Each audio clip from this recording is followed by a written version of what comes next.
ভালো চাল চলে এসো, তা না হলে না এই লাঠি দিয়ে আমি তোমাকে মেরে মেরে নিয়ে আসবো।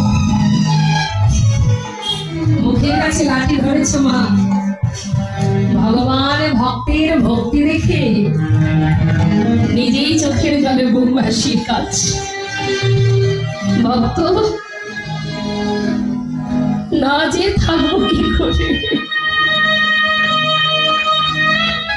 ভেবেছিলাম যাব না, কিন্তু এমন ভালোবাসা আমি দেখা না দিয়ে থাকবো কি করে। এমন করে কোনোদিন আমাকে কেউ লাঠির ভয় দেখায়নি।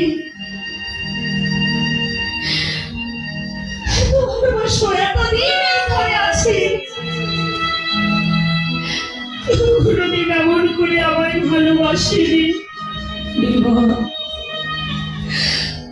আমি আসছি, আমি আসছি। যেই না বিগ্রহ থেকে সচল মূর্তি ধারণ করে পাতা